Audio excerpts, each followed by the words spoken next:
Assalamualaikum warahmatullahi wabarakatuh. Bismillahi masyaallah. La yasukul khairu ilallah. Bismillahi masyaallah.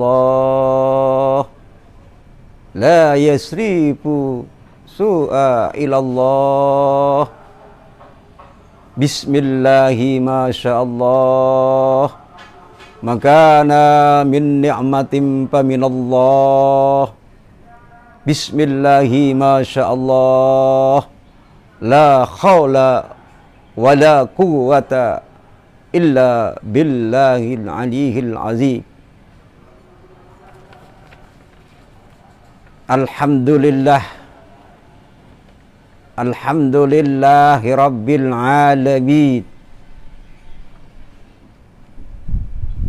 Wal aqibatu lil muttaqin. Wala udwana illa 'alal zalimin. Ashhadu an la ilaha illallah wa ashhadu anna Muhammadar Rasulullah. Allahumma salli wa sallim ala sayyidi wa habibi wa tabibi qalbi wal jasadi war ruh Sayyidi Rasulillah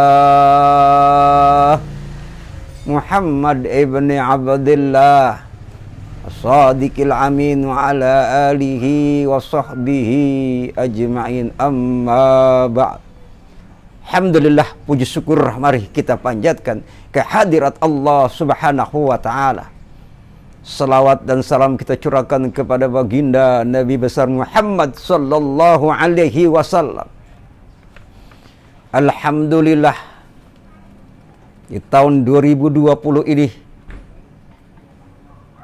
zaman semakin modern, tantangan semakin hebat, rongrongan semakin hebat, bencana semakin hebat, segala semuanya yang namanya manusia berhadapan dengan berbagai macam. Pada tahun 2020 ini, semua bencana, semua musibah, kita hanya mengucap inna lillahi wa inna ilaihi raji'un. Kita berpasrah bermohon kepada Allah subhanahu wa ta'ala. Bencana yang diturunkan semuanya pasti ada hikmah di balik musibah, di balik bencana. Karena Allah Maha Pengasih, Maha Penyayang kepada hambanya. Tetapi manusia yang selalu memperbaiki si manusianya itu sendiri, yang selalu mengingatkan manusianya, yang selalu mengingatkan ruhnya. Allahu Akbar, Allahu Akbar, Allahu Akbar.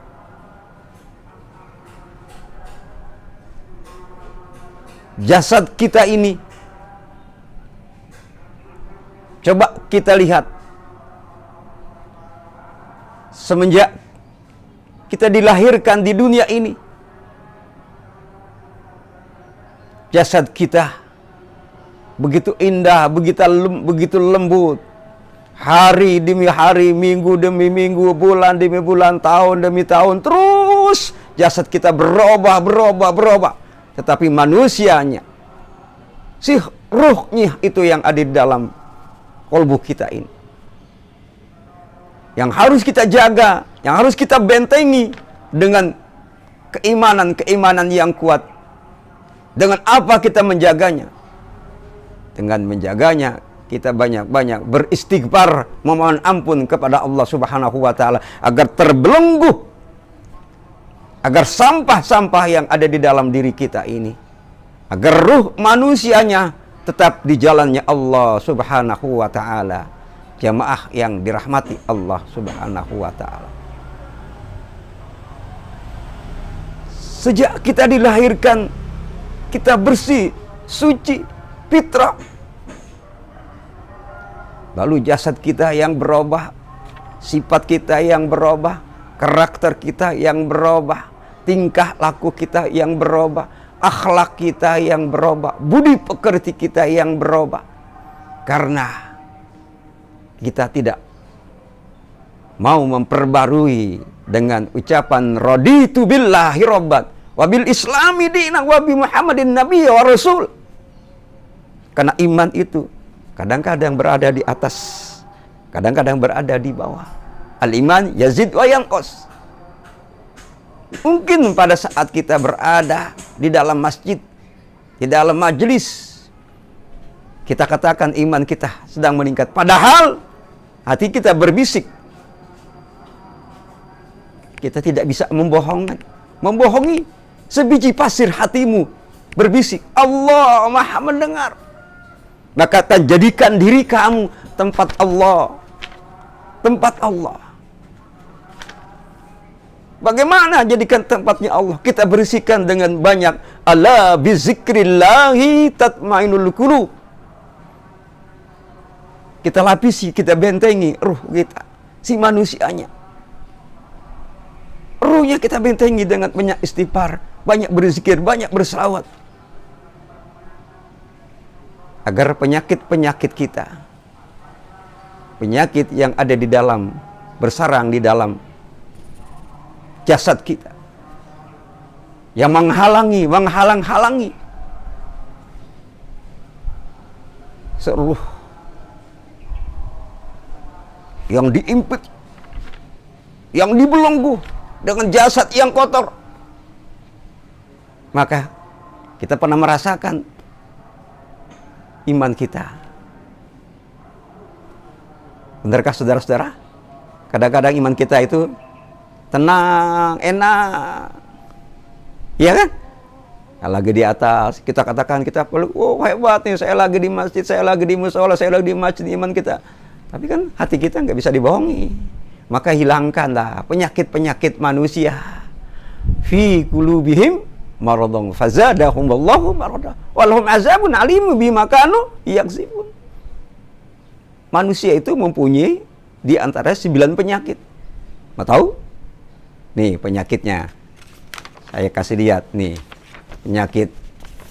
Penyakit manusia yang bersemayam ya di dalam si jasad, akhirnya menyelimuti ruhnya, manusianya, untuk mendekatkan diri kepada Allah Subhanahu wa ta'ala terhalang dengan ini. Jemaah yang dirahmati Allah Subhanahu wa ta'ala. Dengan apa? 9 penyakit manusia.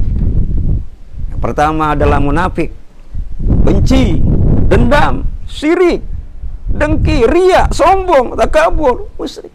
Ini ada di dalam diri manusia.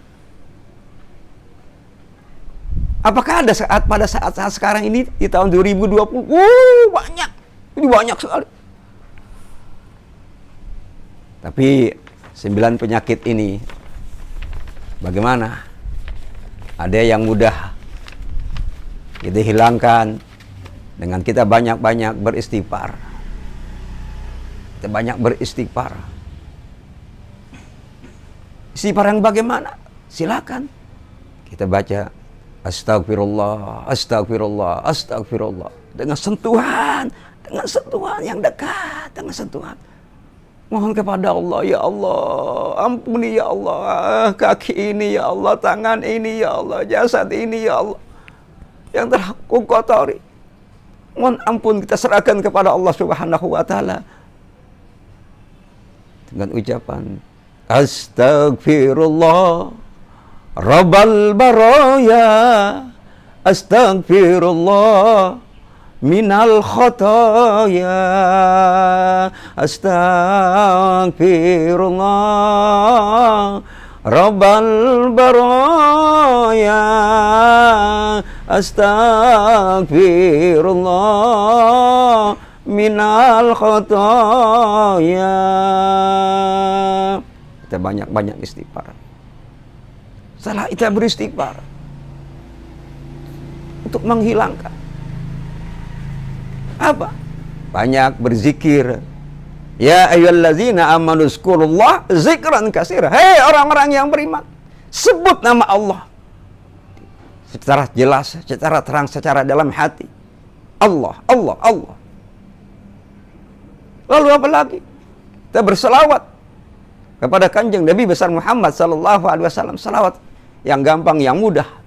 Kita bertasbih, memuji kepada Allah. Subhanallah walhamdulillah wala ilaha illallah wallahu akbar.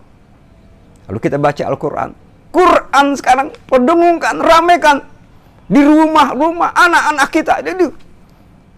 Karena Al-Quran kalau diletakkan di atas gunung, maka gunung itu akan hancur berkeping-keping. Lo anzalna hazal Quran ala zabalin la ra'aitahu khashi'an mutasaddian min asyatil wa tilkal amsalu nadribuha lin-nasi la'allahum yatafakkarun. Begitu hebatnya. Ayo kita ramakan kembali surah-surah, masjid-masjid, rumah-rumah. Dengungkan, ikuti para ulama-ulama kita, ikuti para habaib-habaib kita, guru-guru kita, guru-guru ngaji kita. Agar kembalikan lagi, kita kembalikan. Jangan kita tetap dijajah dengan alat yang sangat kecil. Maka untuk menghindarkan daripada bahaya penakutan itu, satu-satunya kita banyak berzikir, banyak berselawat, banyak membaca Al-Quranul Karim, hingga kita nanti mendapatkan syafaatnya baginda Nabi besar Muhammad SAW, mendapatkan syafaatnya Al-Quran dengan bimbingan guru kita, al-ulama warasatul anbiya. Ini saja yang dapat kami sampaikan. Wabillahi taufiq wal hidayah. Assalamualaikum warahmatullahi wabarakatuh.